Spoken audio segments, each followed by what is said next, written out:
Aku berharap dapat mencium makanan massahu qadamun Nawawi. Aku berharap dapat mencium tempat bekas kakinya yang pernah dipijak oleh Imam Nawawi. Jadi seperti itu. Jadi mereka bisa menjadi ulama karena seperti itu, karena saling menghargai kepada ulama-ulama sebelumnya.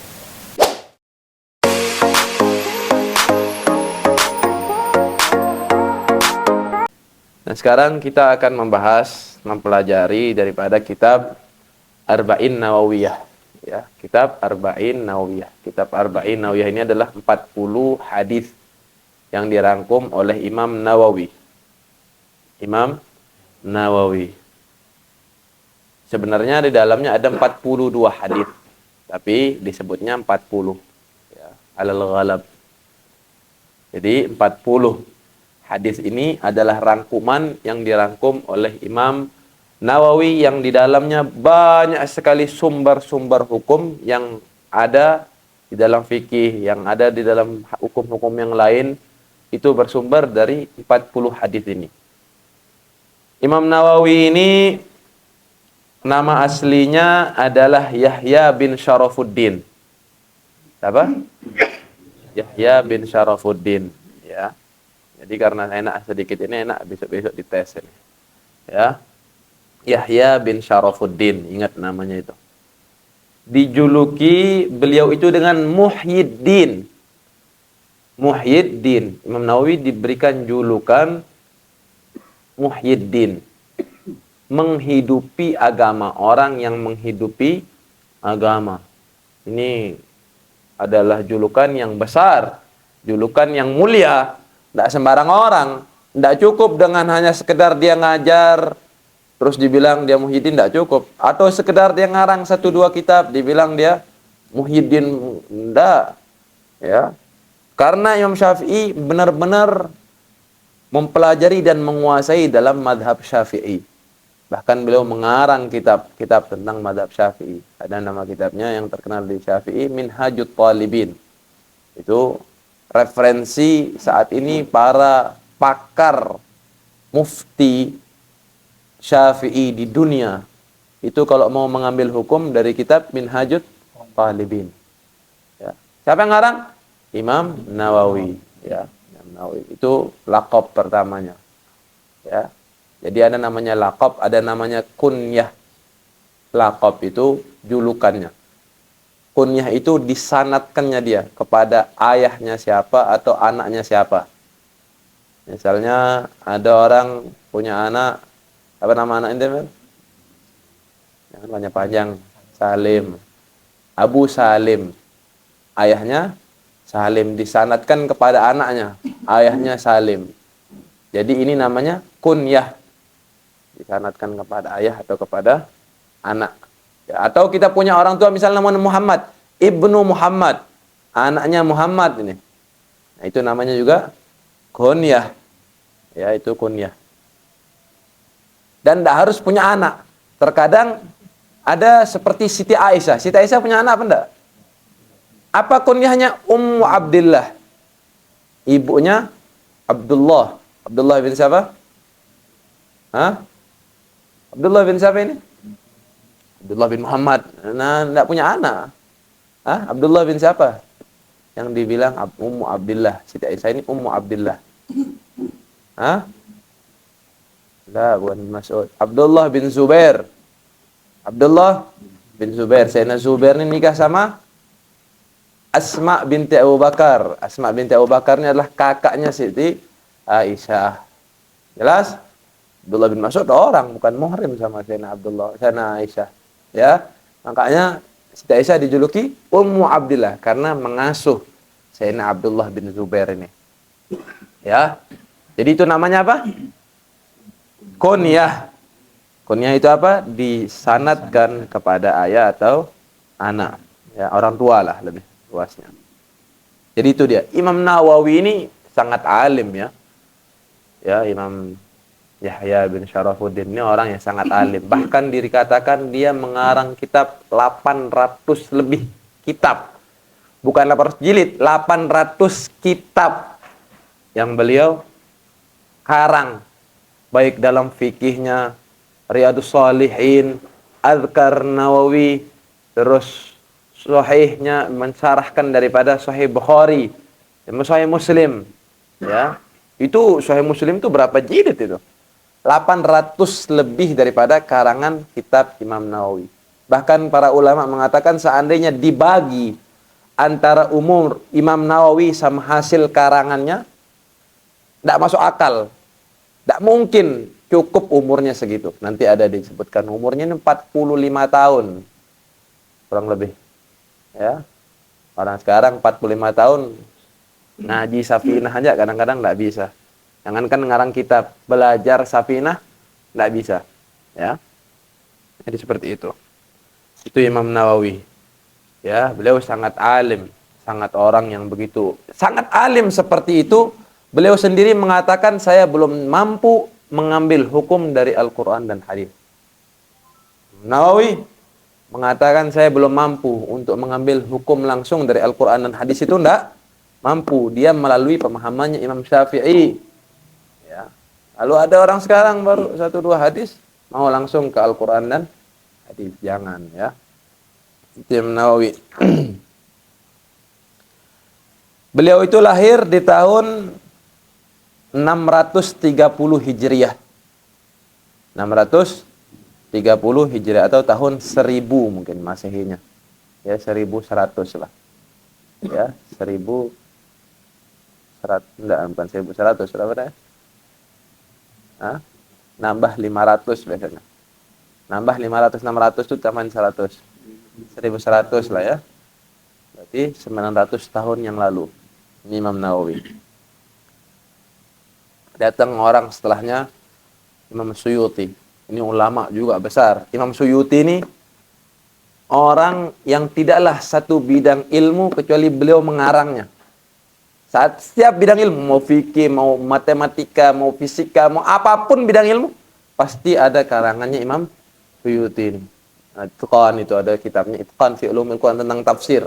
Itu Jalalain itu salah satu yang menafsirkannya adalah Imam Suyuti. Semua bidang ilmu. Beliau bilang, saya yang paling susah bidang ilmu yang saya tidak paham itu faraid.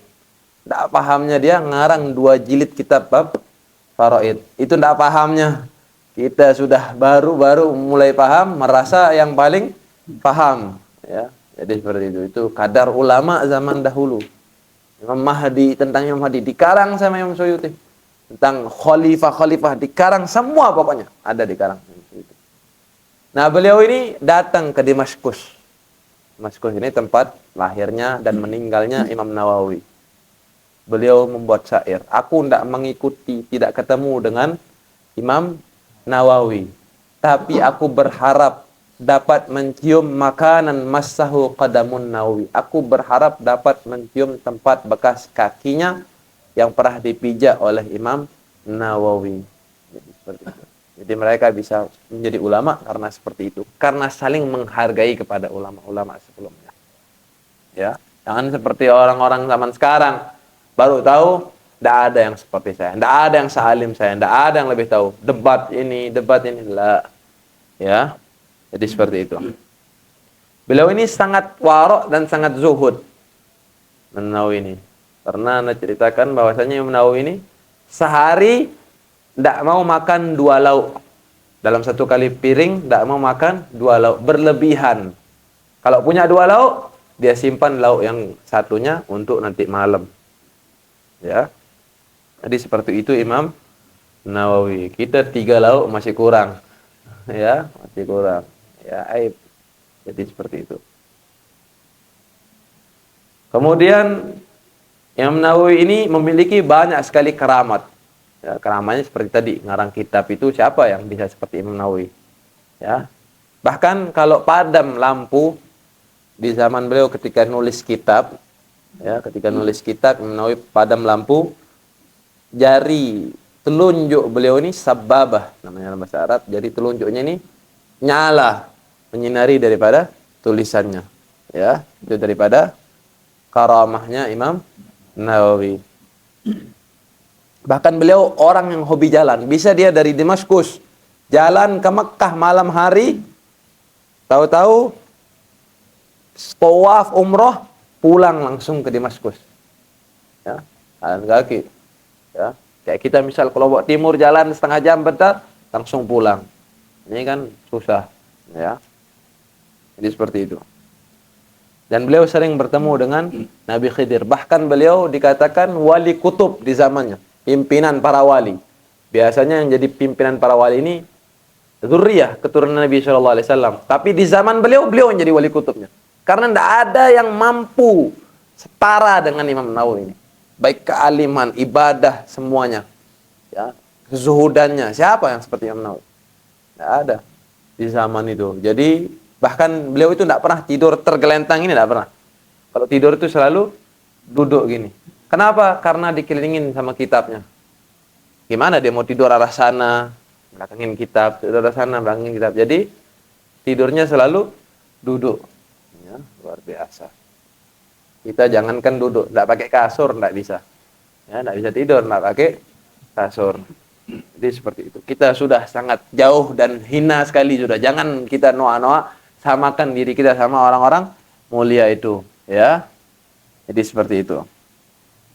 Diriwayatkan ketika beliau hendak meninggal dunia, beliau ingin tufah, apel, pengen makan apel.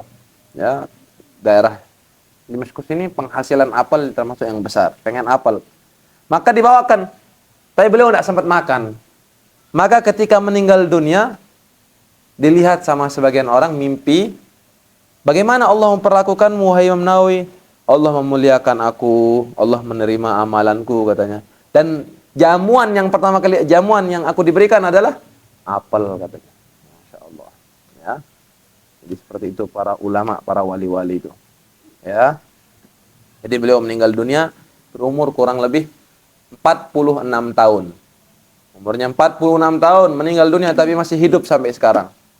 Imam Nawawi. Ya. Jadi ini ngarang kitab, salah satu kitab yang agung dan mulia ini. Kitab Arba'in Nawawi. Dan banyak penyebab beliau kenapa ngarang kitab ini. Salah satu penyebabnya adalah hadis Nabi Shallallahu Alaihi Wasallam yang mana Rasulullah Shallallahu Alaihi Wasallam bersabda,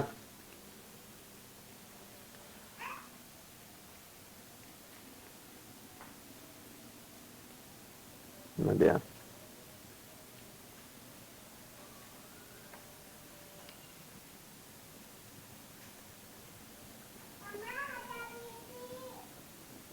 anna Rasulullah Shallallahu Alaihi Wasallam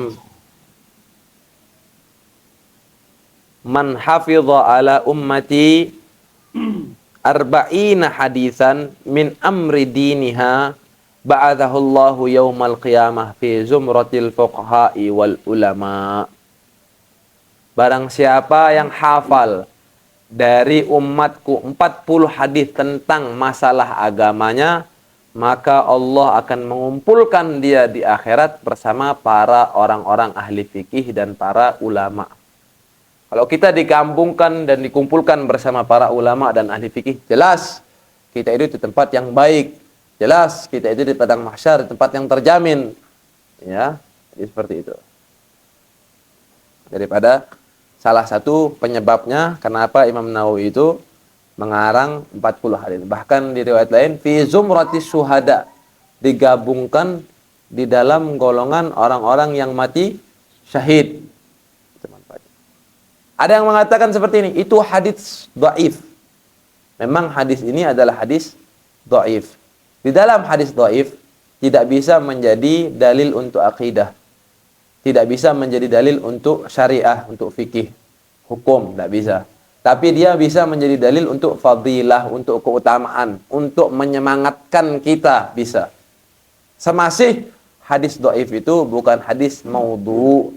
Hadis maudhu itu adalah hadis karangannya orang. Ada orang sekarang membuat kita semangat sholat tahajud misalnya. Dia karang-karang. Nabi bilang dulu, siapa orang yang sholat tahajud, maka Allah jamin dia masuk surga. Misalnya hadisnya tidak ada. Dia karang. Tujuannya apa baik? Biar orang ini semangat sholat tahajud. Itu tidak boleh, haram. Tidak boleh juga disampaikan, tidak boleh diriwayatkan. Hadis-hadis dhaif ini belum tentu hadis itu adalah hadis maudhu. Terkadang karena kelemahan si penghafal, karena kurang adilnya si penghafal, dan banyak faktor-faktor lain. Ya, sehingga hadis itu menjadi hadis dhaif. Nah, hadis dhaif memang tidak bisa menjadi dalil untuk akidah, untuk keesaan Allah, untuk itu dan lain sebagainya. Menjadi dalil untuk syariah, untuk fikih, hukum sunnah, makruh, halal, haram tidak bisa. Ya, tapi dia bisa menjadi untuk fadilah, untuk penyemangat kita di dalam ibadah. Ya, semasa dia bukan hadis maudhu seperti hadis ini. Ini hadis dhaif, tapi untuk menyemangatkan kita, ada harapan kita ketika menghafal 40 hadis, kita dijamin masuk surga bersama para ulama dan orang-orang yang mati syahid. Ya. Kira-kira ente semangat apa enggak ini? Hah? Harus hafal besok. Mi ya? Hafal, enggak hafal berdiri. Kalau masih enggak hafal disangsi. Ya, jadi itu dia. Dilanjutkan dulu sebelum kita mulai daripada intisari hadis. Sini hadis pertama, An Amiril Mu'minin Abi Hafsin Umar bin Khattab radhiyallahu anhu qala sami'tu Rasulullah sallallahu alaihi wasallam yaqul innamal a'malu binniyat. Ya. Ilmu hadis ini ada dua. Ilmu riwayah sama ilmu dirayah namanya. Apa? Riwayah dan dirayah. Ilmu riwayat itu membahas tentang perawinya. Ya, tentang perawinya. Syarat perawi itu ada 5. Ya, kemudian tentang perawi ini, siapa perawi ini, bagaimana cara meriwayatkannya, dan istilah-istilah, maka dinamakan mustalah hadis, istilah-istilah di dalam ilmu hadis. Ya, dulu di zamannya Imam Bukhari, Imam itu sebelumnya, hadis-hadis ini dia dipakai perawinya. An ini an fulan, diriwayatkan an fulan dari an fulan sampai kepada sahabat, sampai kepada Nabi Shallallahu alaihi wasallam. Di zaman Imam Nawawi yang pertama kali tidak mengambil daripada perawinya, langsung Imam Nawawi ke matnul hadis, ke matannya hadis. Hanya menyebut nama sahabatnya saja. Kalau kau mau lihat dia Sahih Bukhari, gitu katanya Imam Nawawi. Lihat dia Sahih Muslim, itu katanya Imam Nawawi.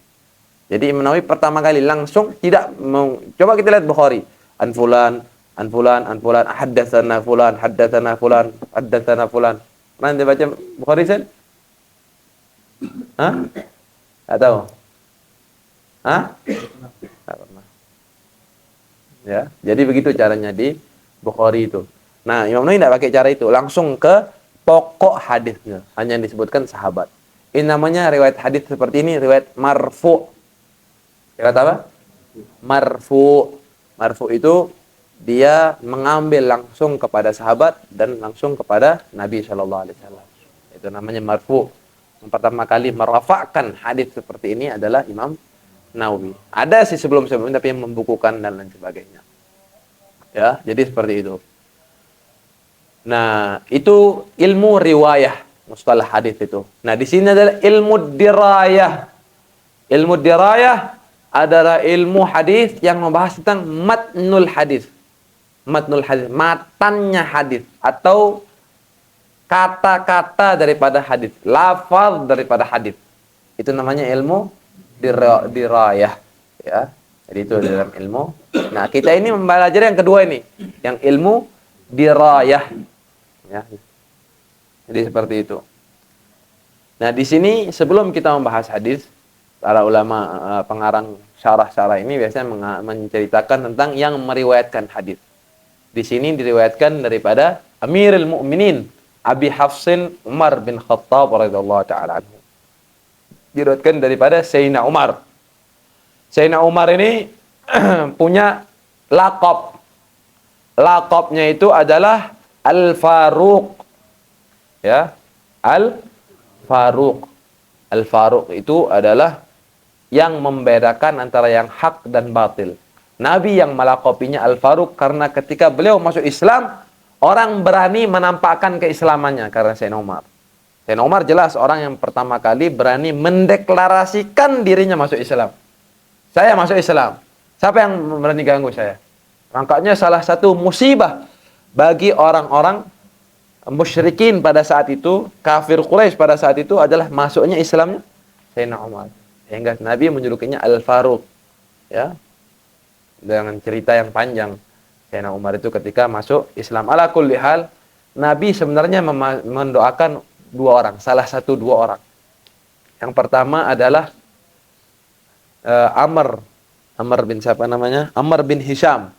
Amr bin Hisham ini adalah Abu Jahal, ya. Dan yang kedua adalah Sayyidina Umar bin Khattab radhiyallahu taala anhu. Masukkan salah satu Umaren, salah satu daripada dua Umar ini, ya, agar dia dapat masuk Islam. Maka Allah mengabulkan, memberikan kepada Sayyidina Umar bin Khattab radhiyallahu taala anhu. Ada yang mengatakan Abu Jahal pada saat itu yushabbiku yadih, mengginikan tangannya. Apa ya tasbik ini? Namanya tasbik di dalam Arab. Kalau bahasa Indonesianya apa ini? Apa ini, Mi? Nganggu-nganggu. Hah? Apa namanya ini? Tidak tahu. Apa namanya ini? Menghilangkan. Apa namanya? Ya.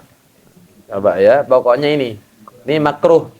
Ini ya. Ini salah satu cara penyebab ditolaknya doa.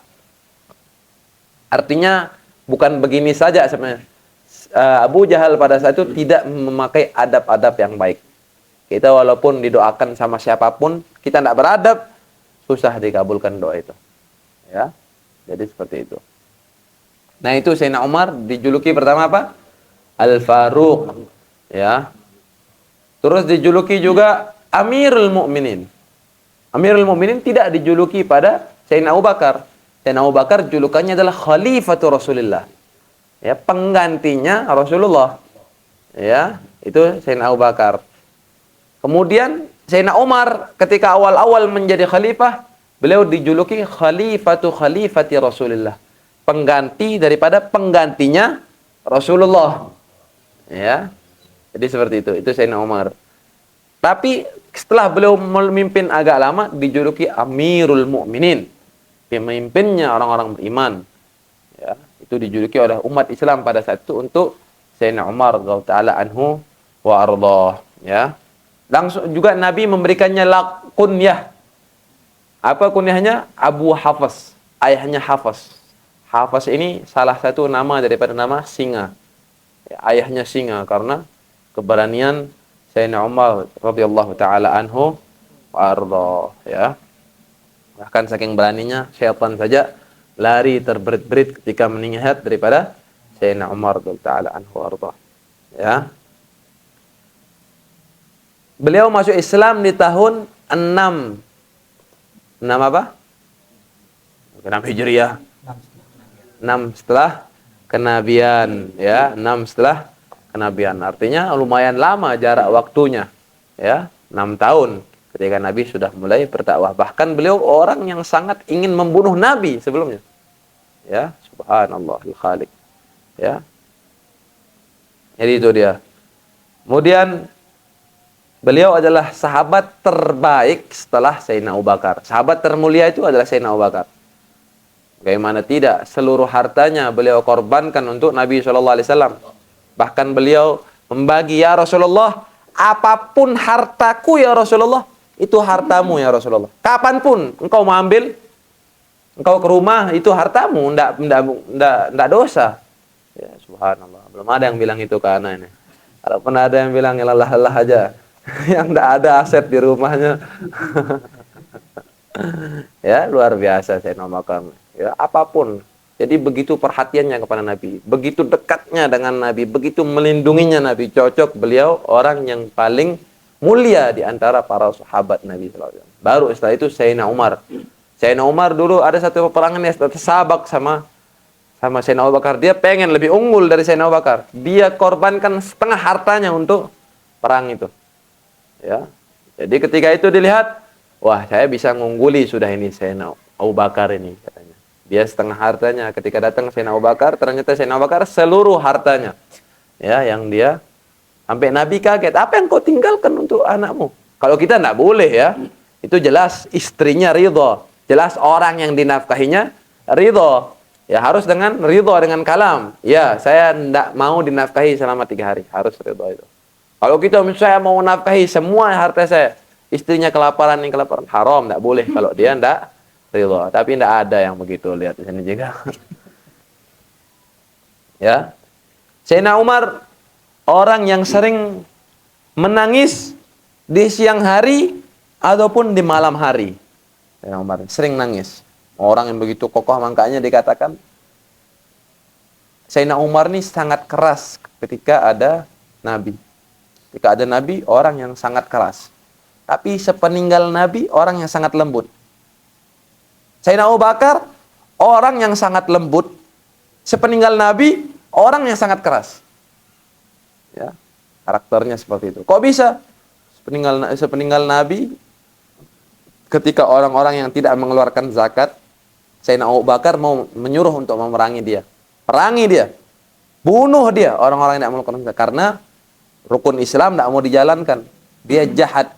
Dia mengingkari salah satu rukun daripada rukun Islam. Dia keluar dari Islam. Maka Sayyidina Umar bilang, jangan, ini orang Islam syahadah, sholat, ibadah. Hanya saja dia tidak mau zakat. Sayyidina Umar agak lentur pada saat meninggalnya Nabi. Lebih lembut. Ya. Sayyidina Abu Bakar lebih keras pada saat itu. Ya. Ala kulli hal. Begitu dia keadaannya. Nah, Sayyidina Abu Bakar, Sayyidina Umar ini orang sering menangis ketika menjadi khalifah. Ya. Maka ditanya. Maka dia mengatakan, aku telah menjadi pemimpin. Yang mana apabila aku adil, aku dihisab. Apabila aku berbuat zalim, aku disiksa. Adilnya saya masih tidak enak. Apalagi tidak adilnya. Baiknya saja masih dituntut. Apalagi tidak baiknya. Amanahnya saja masih dia menjadi ujian. Apalagi tidak amanah. Itu beratnya menjadi pemimpin. Luar biasa. Ya. Ajib, makanya ada orang berat sebenarnya. Ya. Orang berat. Ya, nyalon ini, minta ini. Berat. Dia, Allah, berani membayar untuk, seharusnya kita yang berani bayar dia. Ini ente mau nyalon nih, ini ente anak kasih hadiah 300. Amanah yang berat nih, ente udah mau pikul dia, woy, luar biasa, Masya Allah. Seharusnya kita yang kasih dia. Ini nyalon ngasih ini, biar dipilih. Padahal itu amanah yang berat. Ya. Kemudian beliau mengatakan, apabila aku tidur di siang hari, maka aku telah menyanyiakan daripada ra'iyah, masyarakat, rakyatku. Ya. Apabila aku tidur di malam hari, aku telah menyanyiakan daripada diriku. Jadi tidak pernah tidur siang, tidak pernah tidur malam Sayyidina Umar ini. Ya, jadi luar biasa pemimpin seperti itu. Bahkan beliau mengatakan, beliau itu selalu memantau daripada keadaan masyarakatnya dan menanyakan tentang pimpinan-pimpinannya. Tanya kades-kades, gimana kades ente di kampung ini, gimana dia? Ya, dia sembunyi. Sayyidina Umar misalnya datang ke kampung ini, gimana kepala desa ente, gimana camatnya ente di sini? Oh, baik dia ini. Oh. Ya, begitu Sayyidina belusukan Sayyidina Umar. Tapi belusukannya bukan teman dipilih. Sekarang belusukannya dekat-dekat musim kampanye toh. Ya. Tapi Sayyidina Umar belusukannya seperti itu.